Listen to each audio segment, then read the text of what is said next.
자, 두 번째 임신의 진단과 기간이 되겠습니다. 자, 임신 진단은요.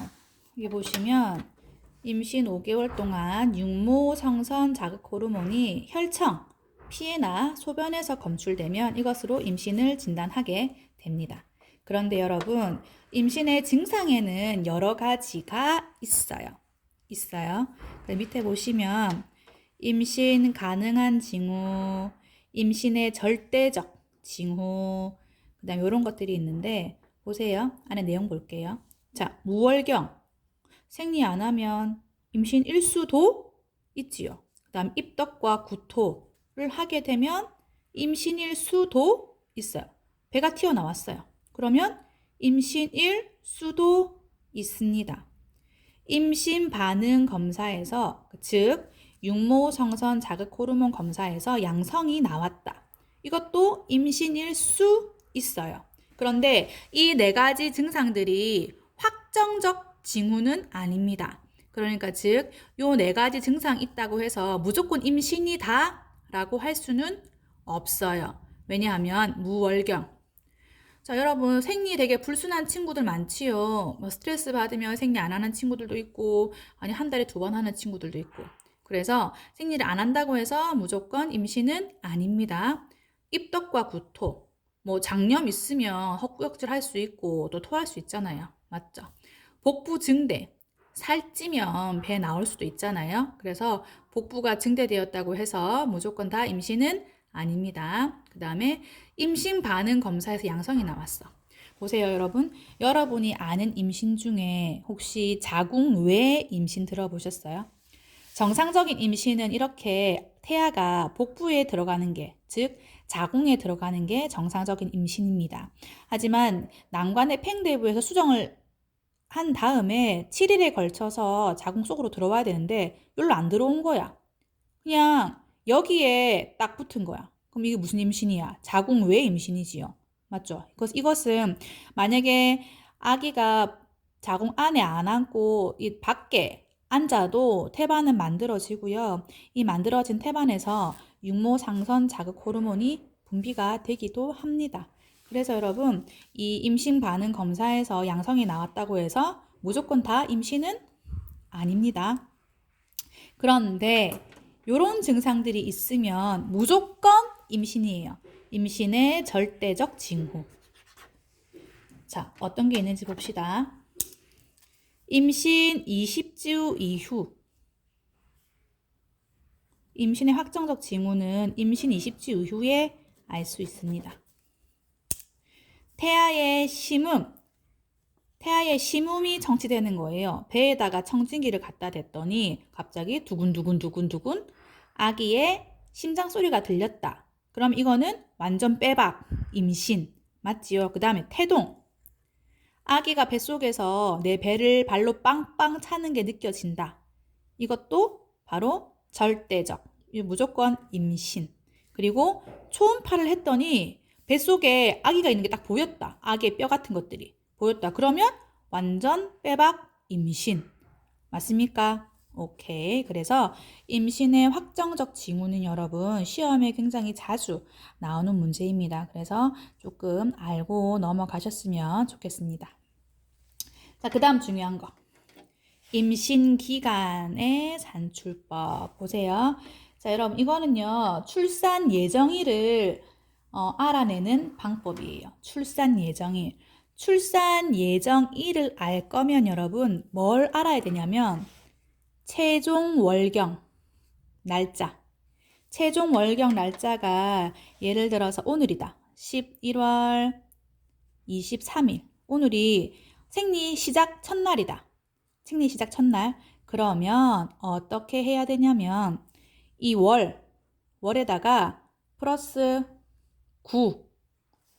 그 다음에 월에다가는 플러스 7을 하는 거예요. 그런데 보세요. 여기다가 11에다 9를 더하면 20이잖아요. 그러면 우리가 2021년 25월은 없잖아. 그러면 여기다가는 마이너스 3을 해주는 거예요. 그러면 출산 예정일은 2021년 며칠이에요? 며칠이에요? 8월. 맞죠? 10일이니까 3 빼세요. 8월 며칠이에요? 8월 30일. 이 언제 무슨 날이에요? 출산 예정일이에요. 이해하셨어요? 그래서 임신 출산 예정일을 알려면 최종 월경 날짜를 알아야 돼요. 최종 월경 날짜. 마지막 월경 시작일. 꼭 알아야 될 거. 마지막 월경 시작일. 을 알아야 됩니다. 그래서 월에다가 9를 더하고 1에다가 7을 더하던지, 만약 9를 더했을 때 12가 넘어간다 그러면 마이너스 3을 해서 월경 출산 예정일을 계산할 수가 있습니다. 되셨어요? 오케이, 넘어갑니다. 다음 페이지.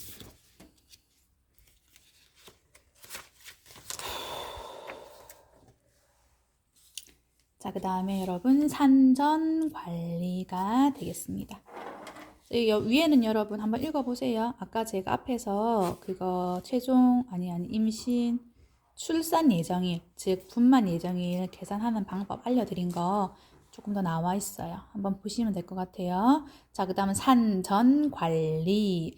여러분 산전 관리는요, 아기를 낳기 전에 병원에서 관리하는 것. 그러니까 병원에 가가지고 아기가 잘 있는지, 심장은 잘 뛰는지, 산모는 별 이상 없는지 검사하고 병원에 가서 진단받고 하는 것을 산전관리라고 합니다. 그래서 산전관리는 여러분 늦어도 임신 20주 이내에는 받아야 되겠습니다. 그래가지고 아기를 잘 키울 수 있는 환경들을 만들어줘야지만 아기를 건강하게 잘 낳을 수 있게 되겠습니다. 자, 이 산전관리를 하는 이유는 뭐냐면요, 여러분. 산전관리는 안전하게 분만하고, 그 다음에 산후 아기를 낳고 나서의 건강을 보호하는 데 그 목적을 두고 있습니다.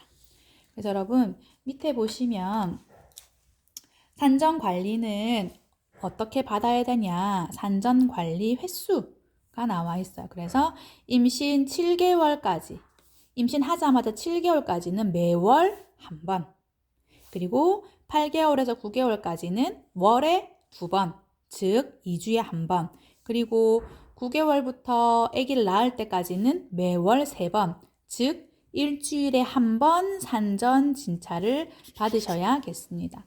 이 산전 관리 받는 방법, 횟수, 이런 것들이 여러분 국가고시에 종종 잘 나옵니다. 그래서 한번 체크해 놓으시고요. 자, 봅시다. 또 밑에서 하나 봐야 할 것들이 있는데 또 뭘 좀 봐야 되냐면 산전관리 받으러 갔을 때 뭘 측정하냐, 그걸 보셔야 돼요. 그래서 보시면 일반적으로 진찰할 때 체중 측정해요. 왜냐하면 임신 중독증이 있는지 없는지 보기 위해서예요.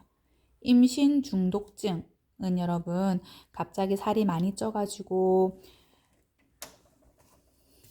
혈압이 올라가고, 그 다음에 부종이 관찰되고 체중이 증가되는 게 임신 중독증의 증상입니다. 임신 중독증이 생기면 문제가 많이 생겨요. 아기가 죽을 수도 있고 엄마가 아이를 낳고 건강이 안 좋아질 확률도 굉장히 큽니다. 그래서 산전 관리를 받으러 갔을 때 항상 측정하는 것은 바로 체중 측정 해야 되고요. 그 다음에 혈압도 측정합니다. 혈압 측정하고, 그 다음에 혹시나 너무 많이 붓진 않았는지 부종 여부도 파악해 주어야 되겠습니다. 그래서 매번 검사할 때는 체중 측정, 혈압, 그 다음에 부종이 있는지는 항상 관리를 해 주는 내용이 되겠습니다. 자, 여러분 임산부들은 엑스레이 찍어요, 못 찍어요? 찍어요, 못 찍어요? 찍을 수 있어요. 찍을 수 있는데, 하지만 임신 3개월 안에는 엑스레이를 촬영할 수가 없습니다. 왜냐하면 여러분 임신 3개월 그러니까 수정하고 착상해서부터 해가지고 3개월까지는 여러분 엄청나게 많은 세포 분열이 일어납니다. 그래서 처음에는 정자 하나, 난자 하나가 딱 만난단 말이에요. 그런데 이 세포가 2개가 되고 3개가 되고 8개가 되고 16개가 되고 이렇게 분화되면서 코, 눈, 심장, 폐 같은 것들이 엄청 만들어져요. 그게 바로 3개월 안에 일어납니다, 여러분. 그래서 이 3개월 안에 혹시나 뭐 감기약을 먹었다든지 엑스레이를 찍었을 경우에는 이제 기형아를 낳을 수 있는 확률이 굉장히 커집니다. 그래서 3개월 이내에는 X선 촬영은 금지가 되겠습니다. 자, 그리고 여러분 또 좀 아셔야 될 것들 보십시다. 자, 여러분 혹시 매독이라고 들어보셨어요? 매독은 여러분 성병입니다. 성병. 이 성병은 여러분 꼭 검사를 꼭 해야 돼요. 특히 매독은. 왜냐하면 이 매독균은요, 여러분 엄마가 만약 매독에 걸렸다 그러면 엄마가 매독균을 갖고 있잖아요. 그런데 매독균을 갖고 있는 초반에는 괜찮은데 임신하고 16주가 지나면 이 탯줄을 통해 가지고 아기한테 매독균이 전달이 돼요. 그러면 아기는 선천성 매독이 됩니다. 그런데 16주 이전에 엄마가 매독에 감염된 걸 알아차렸다. 그러면 치료하면 돼요. 케어하면 돼요. 그러면 아기는 무사하게 낳을 수 있어요. 그래서 여러분 산전 관리는 진짜 중요한 거예요. 그래서 보세요. 임신 초기 산전 관리할 때는 혈액 검사를 통해서 매독 검사를 꼭 시행합니다. 매독 검사를 여러분 VDRL이라고 합니다. 매독 검사를 VDRL이라고 합니다. 그래서 여기서 만약 양성이 나왔다 그러면 매독균이 발견되었으면 간호조무사는 조기 치료를 위해서 간호사 의사에게 꼭 보고를 해 주어야 되겠습니다. 자, 그리고 비읍 임산부 산전 진찰 시 매번 반드시 시행해야 되는 검사가 있습니다. 아까 위에서 제가 3가지 설명드렸죠. 혈압, 부정요무, 그 다음에 체중 측정이었는데 조금 더 자세하게 들어가면 체중 측정 꼭 해야 되고요. 그 다음에 소변 검사. 왜냐하면 혹시 단백질이 빠지는지 소변에서 단백질이 나오면 임신 중독증의 증상 중에 하나이기 때문에 그렇습니다. 그 다음에 혈압 측정, 그 다음에 부종 여부, 그 다음에 복부 청진 이런 것들은 병원에 갈 때마다 꼭 해주어야 되겠습니다. 됐어요? 그래서 여기 밑에 내용 보시면 산전 관리 시 체중과 혈압을 측정하는 목적은 임신성 고혈압이 있는지 알기 위해서입니다. 임신성 고혈압이 있는데 이것이 계속 진행되다 보면 이게 바로 임신 중독증이 되거든요. 그래서 병원에 올 때마다 항상 체중이랑 혈압을 꼭 측정해야 되겠습니다. 자, 그 다음에 임신했을 때 주의사항 어떤 걸 주의해야 되냐 봅시다. 자, 여러분 임신 말기에는 통에 폭 들어가는 통목욕은 하면 안 됩니다. 충분한 영양분을 섭취해야 되는데 단백질 섭취 그리고 균형 잡힌 식사를 잘 해주어야겠습니다. 적절한 운동은 굉장히 좋고요. 임신 중에 여러분 가장 많은 사람들이 호소하는 게 바로 변비입니다. 그래서 하루에 3000cc 이상 물을 섭취하고 규칙적인 식사와 배변 습관을 길러 주어야겠습니다. 자, 그리고 산전 유방 관리 있는데요, 여러분. 요거는 다음 시간에 할게요. 수고하셨어요.